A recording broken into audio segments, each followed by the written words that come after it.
The last phase of the United States making coins for the Philippines government is for the year of 1976, in which we made the square centavo per the new Bagong Lipunan design. And you note now, these things rotate this way.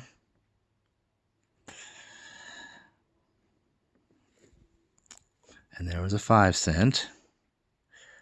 And about a couple million or so of these were actually struck in 1977 and like 90 million in 1976. They're all dated 1976.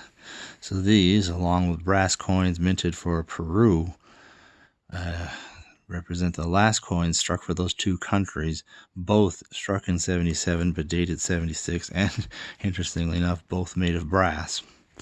So that was the end of brass coins for the Philippines and Peru, or any coins for Philippines and Peru in the two countries. And we also made a 10-cent piece.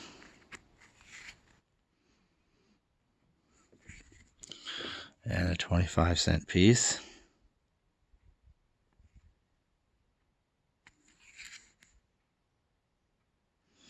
They took away the 50-cent piece. There are some who claim that there's a 50-cent piece. There are none in the Bagong Lipunan, even dated 75. We'll get to that in a moment. And here's the peso. Oops, there we go.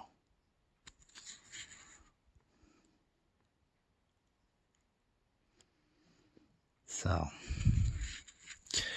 that was all. Some people mistakenly assumed that these, or at least some of the 1975 versions of these coins, had been struck in the U.S. But apparently that is not true.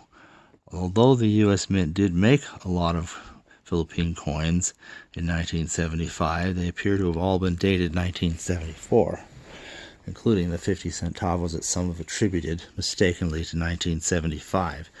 These coins, of course, only exist from other mints. The 1 cent and the 5 cent made in London, England, and the 10, 25, and peso, this new design, were all made in 1975, were made at the VIII mint in Germany.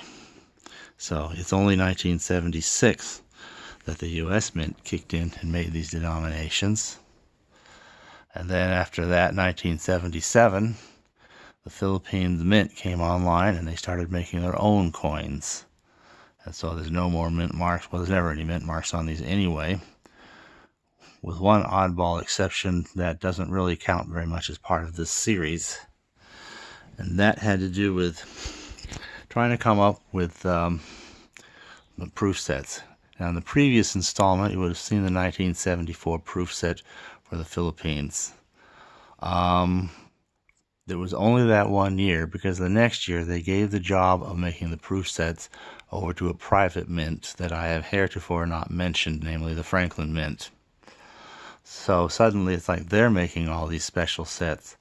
But that really isn't all. I'll demonstrate though best because I have all of these for 1975. So here would be the coins that these various other mints made for 1975. Now there is a regular mint set that is for these coins. And very close inspection shows minor die qualities that will differ from a similar one of these for 1976. That is coins that were made in the U.S.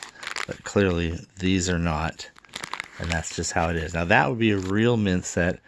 And then, but what did they do? They go to the, what do you call it? The Franklin Mint to make the proof set. So the Franklin Mint makes this nice proof set.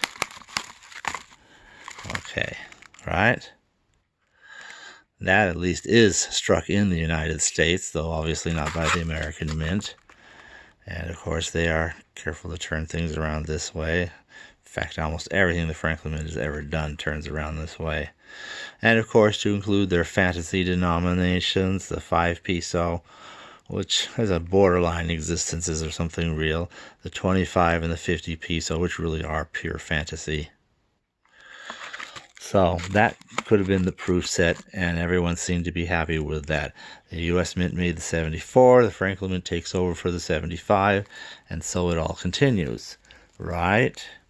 Well, they decided to make more than that.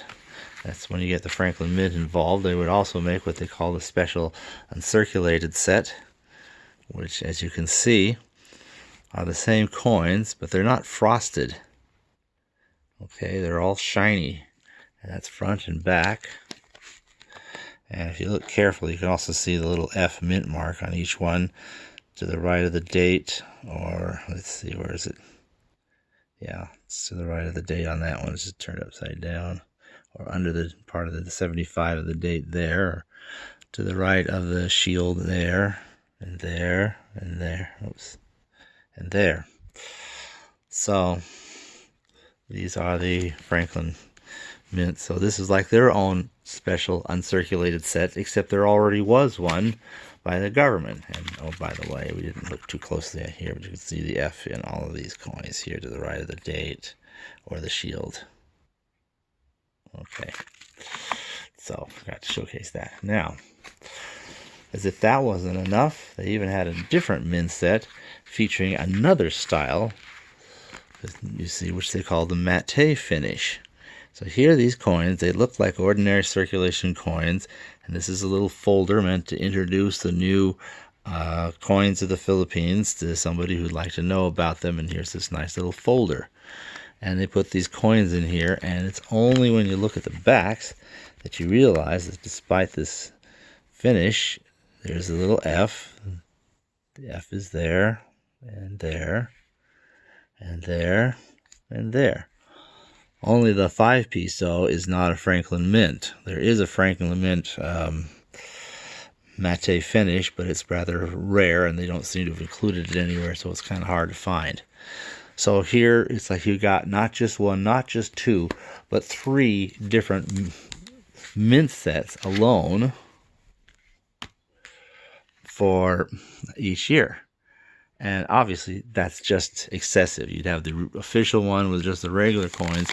Note again, see, no Franklin Mint mark on any of these, because these were minted officially for Philippines, and in this case is London and VDM. Or in the case of the 1976, now we have the ones that were made in the United States. And once again, you see, these are the same coins. This is the real this is the real mint set. No F mint marks. So we had our own mint set, but they were making their own. So it's kind of an interesting thing to know, but I didn't want to get into the Franklin Mint in this series, and there'll be a separate short series on the Franklin Mint to discuss that. But this, at any rate, was the official Bagong Lipunan coins from the U.S. Mint for the Philippines, and that finishes out the Philippines as a country made by the U.S. Mint.